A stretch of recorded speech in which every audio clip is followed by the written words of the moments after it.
Hey everyone, how's it going? Aaron Rift here from NoDQ.com. This is the post NXT Takeover Toronto recap show. I am being joined by Jeff Meacham and David Payne, three-person panel tonight.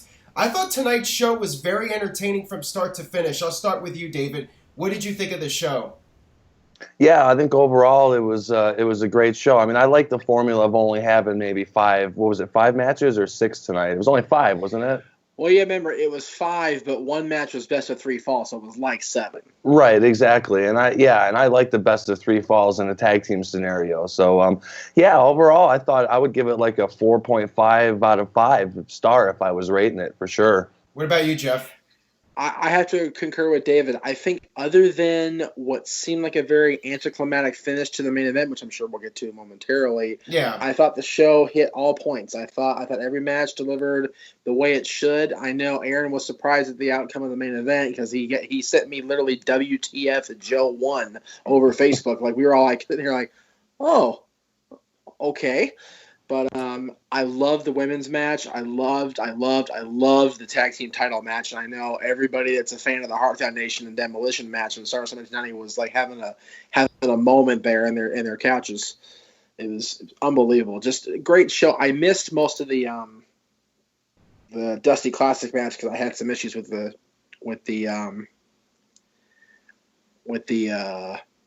video. But other than that, it was a great show. Right, yeah, I totally agree. This was a very fun show. The crowd was red hot pretty much for every single match, which really helped the show as well. The crowd was just coming up with all sorts of wild chants, and we'll talk about that here. The pay-per-view kicked off. There were no pre-show matches or anything, so we just got straight to the point. The opening match was Canadian versus Canadian, Bobby Roode versus Ty Dillinger.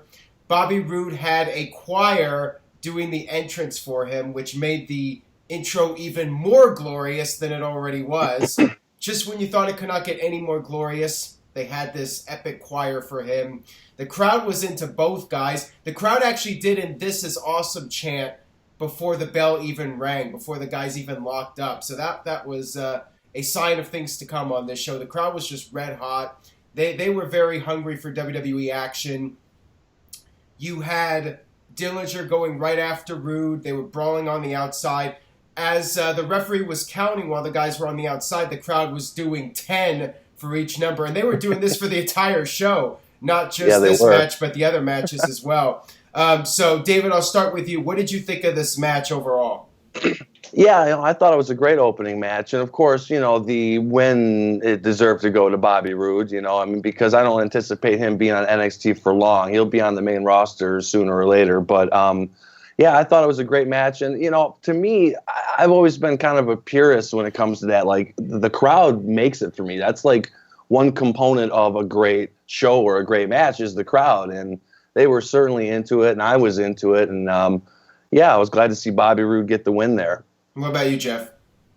Well, but before I get to the match analysis, I have to say I liked the format of the entire show in that you had Mauro and Lita and what's her name, Charlie? Or whatever her name is, on the pre-show having the hype videos. And then the show only had like the guys walking to the ring and people walking to the ring, and then they had the matches. I wish WWE would do that. Why I mentioned that is because I was watching the hype video for Bobby and Ty. I had completely forgotten that Dillinger was part of WWE before this. Yeah. I had no recollection that he was on the ECW Superstar Initiative. He was WWE. I completely slipped my mind, and I went, huh.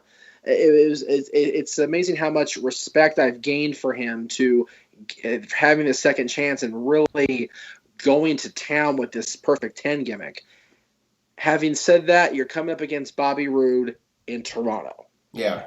At the Air Canada Center, where Bobby goes to watch his Precious Leafs play. There's no way in hell that you're going to see Bobby Roode lose in Toronto at the Air Canada Center. It's just not going to happen. And my goodness, that entrance was glorious. Yeah, I agree with you. I thought that it was really cool that they showed that video package with Dillinger's background, and it got you more emotionally invested in the match. And you mentioned the crowd, and I think WWE was smart with playing to the crowd. You had Dillinger putting the sharpshooter on Roode, knowing that that would get a big pop in Toronto. So they were very smart when it came to playing to the crowd and getting them invested in the match. So, yeah, this was a really strong start to the show. You had Dillinger getting a standing ovation after the match, so that's making people wonder if he's going to get called up soon. Do you guys think it's too soon, David? What do you think? Yeah, I mean, it's quite a possibility. Didn't he wasn't he on like tryout matches on like Velocity or some of those B shows? Didn't Ty Dillinger, isn't that his exposure he had gotten before?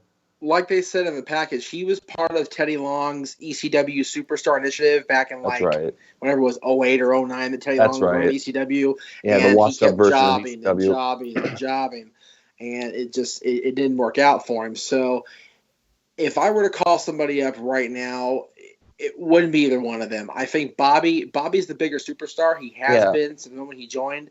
But I still like to see him get a little more work done in NXT before he goes up. And Ty, I think if Ty were to go up, it would have to be somewhat soon because he's peaking now in a time where he was there almost 10 years ago and didn't do jack diddly. Right. So if they're going to bring him up, they better do it now before he peters out and starts going downhill.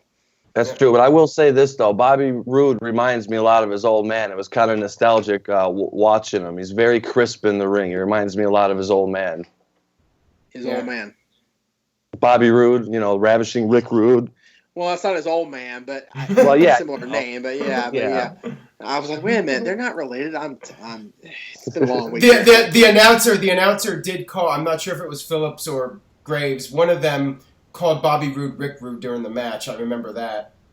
Had to be Phillips. Graves knows better. Yeah. All right. Anyways, let's move on here to the next match. We had the finals of the Dusty Rhodes Classic. TM61 versus the Authors of Pain. Paul Ellering was put in the small cage that was raised above the ring. There was a scaffold that was supporting the structure. And Shane Thorne from TM61, he actually went up on the scaffold and did this huge dive onto the Authors of Pain, which I thought was a pretty cool spot.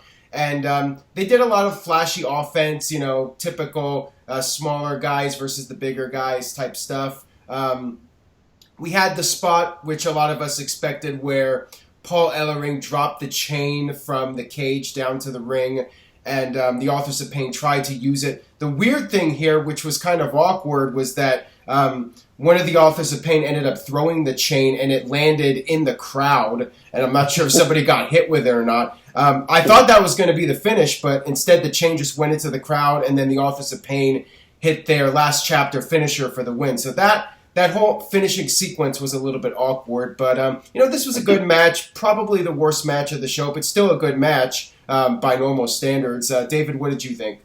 Yeah, I was just going to say, you took the words out of my mouth. It was a decent enough match, but definitely the weakest match on the card. The Authors of Pain, who probably stole that, should have copyrighted that name. That should have been my name right there. But, typical match, small tag team versus a big tag team. And they try to gimmick it up a bit with Paul Ellering. And so, it is what it is. Decent enough, but definitely not the highlight of the night. Yeah. I think we learned tonight that Paul Ellering is better as the guy at ringside watching Jim Cornette be raised in the cage than he is in the cage himself. Yeah. Just saying.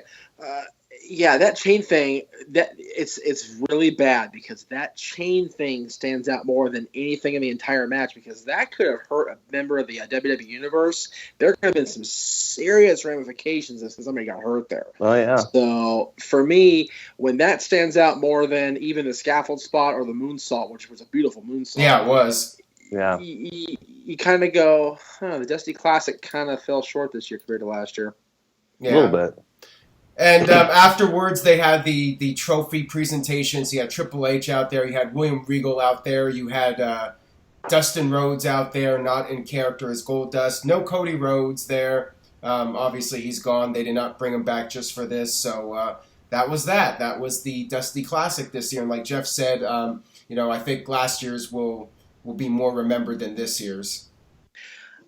Does anybody think Dustin is looking more and more like Dusty without the makeup, or is it just me?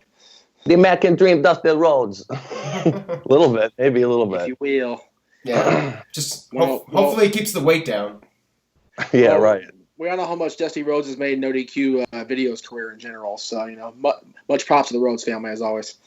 All right, so next up we had the Revival versus DIY for the NXT Tag Team titles, 2 out of 3 falls match. Holy crap, this was unbelievable, unfreaking believable. Like Jeff said earlier, like they were having the nods to the 2 out of 3 falls Demolition versus Heart Foundation. Revival did the Heart Attack, which was really cool. And as expected, the heels, Revival got the first fall, and DIW got the second fall. And the third fall, though, that third fall, I mean, that is as good of wrestling that you will see anywhere in the world, any show, any time period. I mean, that was just phenomenal, to steal a phrase from AJ Styles. I mean, what a third fall. I mean, what did you think, David? Oh, man. Yeah, that was a great match. And that's right. That's exactly what it reminded me of, was the throwback from Demolition and the Heart Foundation. But, I mean, these guys are probably 2 of the most technically sound tag teams I've seen in a long time. And I'll tell you what, they would do Raw or SmackDown great justice when they do eventually go over there, because they're just solid. The chemistry is solid. The spots they did, I mean, everything about that match was great. And so we went from talking about the worst match on the card to, in my opinion, the best match on the card. This was definitely a classic to watch. And if you're, a tag team wrestling fan, this is definitely a tag team of the match of the year candidate for sure. Yeah, not just tag team, but gotta be match of the year for any match, whether it's regular match or tag match or whatever. What did you think, Jeff? No doubt. I'm going to one-up that comment. I think that's the best match I've seen in NXT in the entire broadcast history of NXT, going back whatever it is, 2, 3, 4 years, whatever. Wow, that is some high praise. Well, you know what? I've never considered myself a pure tag team wrestling fan. I did enjoy tag team wrestling as a kid, but as a kid and growing up, I enjoyed the singles more. But as I've gotten my old age here, so to speak, in my 30s, I've realized that tag team wrestling is a pure science, and I've watched, thanks to $9.99 a month for the WWE Network. Of course, I'm going to give you a plug there, Vince. Watching this old stuff, it's like these tag teams of the past are just unbelievable. I finally got to actually see the Heart Foundation Demolition match that Aaron has been telling me about for 14 years. Yeah, great one. And my goodness, was it unbelievable. But this match, I dare say, and I'm going to be bold here, and if it's going to give me hate mail, so be it, this match topped it. Well, we'll see if it's remembered 14 years from now. But certainly, I mean, this has been the best tag match of the year, in my opinion, and definitely a match of the year contender. Just, I mean, if this was a song, like, they hit every right note, they did everything just about to perfection. I mean, I'm not even sure how I could criticize this match. I mean, there's not much to critique. It was Adele in concert. If this was a best of whatever series for a championship in sports, that was Game 7, easily. Yeah. It was unbelievable. Good stuff. They told a really great story, and we have new tag team champions, DIW. So, I mean, Revival... DIY. Jesus. Think of Bob Vila. What did I say? What did I say? You said DIW twice now. Oh, great. Driving while intoxicated. I know. No, that's DWI. I don't know. I'm drinking on his birthday. Well, okay, that's the one thing I'll critique. I don't like the name. DIY. It makes you think of Tim Allen, Home Improvement. It's just awkward. Like, I and Y don't really go together for anything. They don't. Look up a dictionary. I and Y never go together for anything. It's just... Well, if we can accuse WWE management of one thing, it's not using a dictionary very often. Yeah. But yeah, that's the one thing I would change. I would change the name of the team. I'm not a fan of the name of the team. But they are your tag team champions in NXT. So there you go. Yes, they are. Yes, so that was an awesome match, and then we followed up with before we get to the women's match, so I just wanted to add the comment I was going to make. I think they need to beat. I think Revival need to beat New Day for the tag team titles. That has to happen now. Well, let me ask you this: do they still wait to break Demolition's record, or do they really just throw us all a monkey wrench now? Break Demolition's record, definitely. Okay. Yeah, I think that's written on the wall. Better be. I'd love to see it sometime in 2017, either the Rumble or the night after Agreed. The Rumble, or sometime soon in early 2017. I would love to see it happen. So just wanted to add that comment. Let's move on here. The NXT Women's Title, Asuka versus Mickie James. This was another good match, and the thing I was impressed with was how good this match was, and also how much the crowd stayed into it. I was worried that the crowd was going to die a bit for this match because, there was so much intensity in that previous match. Oh, by the way, all those near falls that they were doing back and forth, with the cradles and all that in that previous match, that was fantastic as well. I love that stuff, that chain pin, chain wrestling stuff. I thrive for that. Yeah, that was great as well. It is so fun to hear Aaron praise that, being more of a sports entertainment fan than the pure wrestling fan like I am. So props, Aaron. That's good. Oh, yeah, definitely. But in this match here, the fans were into this as well, and they stayed hot for it, which was really cool. What did you think of this women's match, David? Yeah, no, I thought it was really good, and yeah, the fans were into it. I didn't really have too much high hopes with Mickie James coming back, really, but she seemed to still be in really good shape, and I think she's been working the indie circuit still, right? So I mean, she's not exactly been away forever. So yeah, I thought it was a really good match. Probably either the second, probably the third best match of the night, if I had to say. But I enjoyed it, and again, I commend the fans for really being into it as well. Yeah. What about you, Jeff? I thought it was better than we anticipated it was going to be. I think most of us were expecting, a decent back and forth, but not such quality back and forth between both champion and challenger. I thought both ladies really laid everything out there on the table, and it was very well done. I didn't like the finish. The finish looked very almost rushed. Like Asuka immediately got the Asuka lock on, and then Mickie had tapped out within a fraction of a second. It was it wasn't even on, and just boom, she was tapping. I was like, the referee was probably in her ear saying, "Go home." You got to end it. Well, with the network, they can go on as long as they want. So if the match goes long, that's not the end of the world. Screw the FCC. Yeah, but yeah, I mean, overall, I thought it was a very good match. I thought Mickie really held her own. I mean, athletically, she did. She pulled off a lot of impressive stuff in that match. So, definitely a very good match. And afterwards, Mickie wanted a handshake, and Asuka held up the belt instead. So a little bit of disrespect, and we'll see if that leads to a rematch if Mickey's brought back. I mean, do you guys think Mickie will be brought back? I'll start with you, David. Well, I don't know. I mean, you've seen this where sort of like legends or whatever have come back for a one-off match, and then you haven't seen anything again. So, but it's quite possible she can work some more matches. I mean, there's always room for the women's division, I guess. So. Yeah, they need some women there in NXT for sure. Yeah. Well, they really do, because at the house show, without a major challenger, they had people like Mandy Rose challenging for the championship at the house show, and they've got, they're building around the whole Liv Morgan and Ember Moon and Aaliyah versus Billie Kay and Peyton Royce thing. It's decent, but it's not great, and I think Asuka laying waste to everybody is indicative of the fact that they don't have a strong women's division in NXT. They did for the longest time, but now they're all up on Raw and SmackDown. All those girls have graduated to the main roster, and NXT for the first time looks weak in that respect. I will say, though, that Mickie James really has shown that she is not – the people are chanting, "You still got it." Honey, she never lost it. Right. Yeah, definitely. All right, so we have the main event now. Nakamura versus Samoa Joe for the NXT title. Nakamura had 4 violinists for his entrance, and this was something else. I mean, Nakamura was so damn entertaining here, and the violinists were having the time of their lives, and this was just a lot of fun.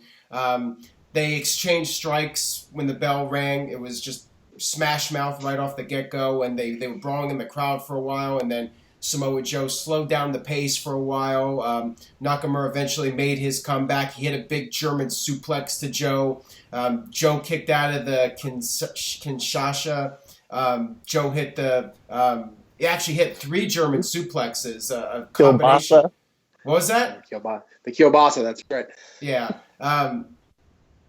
Joe ended up slamming Nakamura outside onto the steel steps, and then got Nakamura back in the ring, hit the Muscle Buster, and Joe regained the title. So this was quite the surprise. I mean, I did not see this one coming.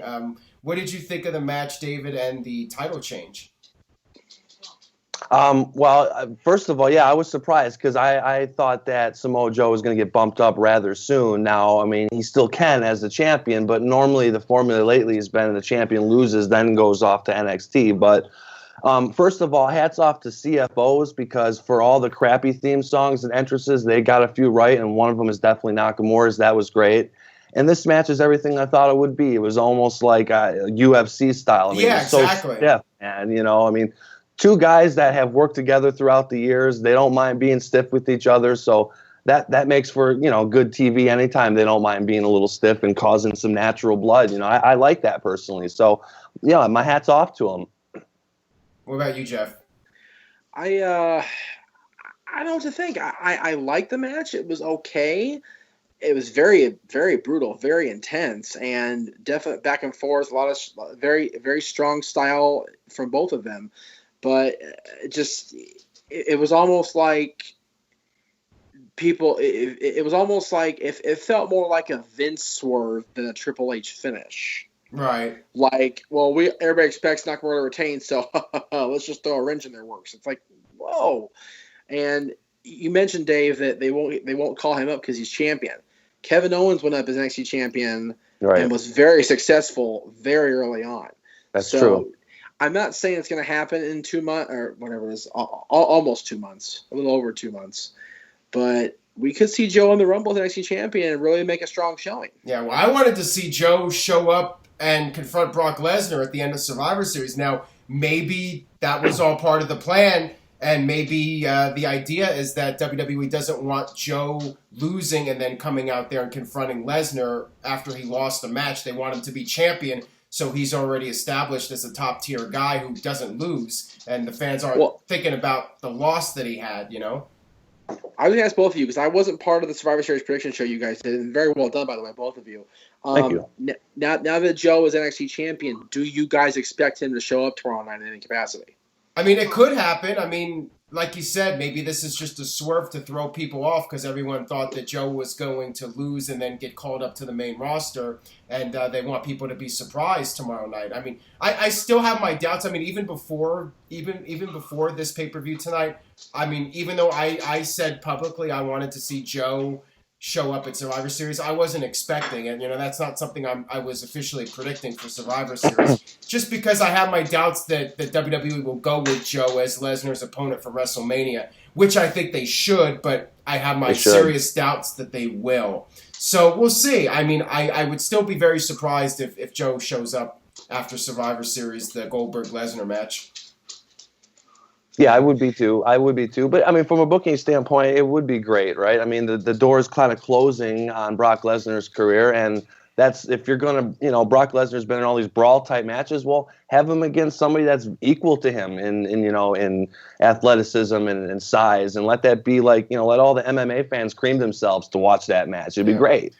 Now, here's another swerve. Maybe it's Nakamura that's going to get called up, and he'll be the one to confront Brock Lesnar. That's a little bit of a swerve.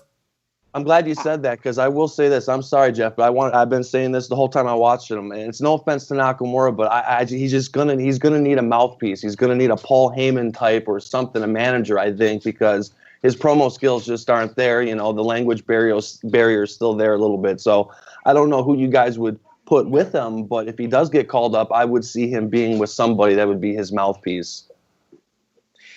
I can't say it being Paul, though. Paul, they've tried so hard to force Paul on so many people. Yeah. And him and Brock just work. Right. They just work, and they always have.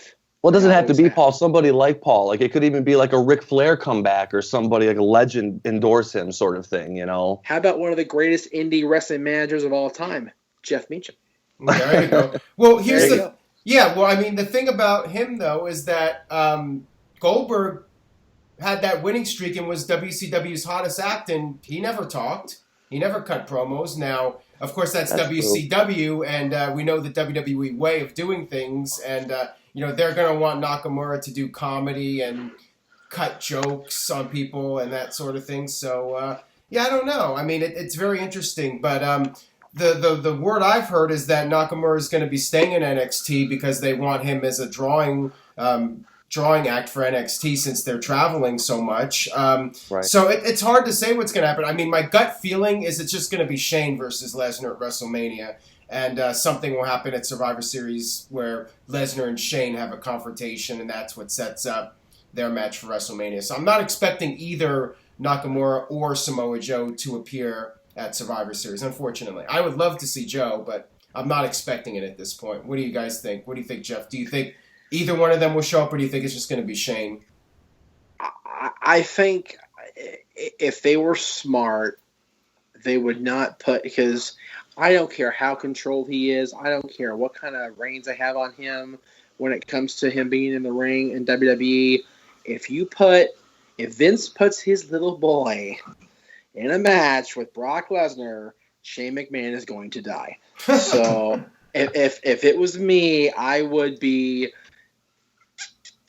telling Joe, you got this, you can do this. We have faith in you, Joe. And right. And I'm not saying tomorrow night, but I'm saying make that be the push toward Orlando. Right. Any other thoughts you want to add, David? Well, no, just that because Lesnar's opponent was, Dean Ambrose. I just think he should have somebody this year that's comparable to his size. Otherwise it's just that same formula of David versus Goliath again or whatever, the underdog, So, I would like to see Samoa Joe, but that's probably like a 30%. That's what I want, but that's probably not what they're going to do. Shane's going to be involved in WrestleMania somehow, so this is we'll find out soon. unless this outcome tonight was a big swerve, but we'll see what happens at Survivor Series. Hopefully something big happens to set up WrestleMania. That'll wrap it up for our thoughts on NXT TakeOver Toronto. Thank you guys for being on. Follow David at SmartMark420 on Twitter and follow Jeff at _Jeff Meacham. That'll do it. We will see you guys next time for more.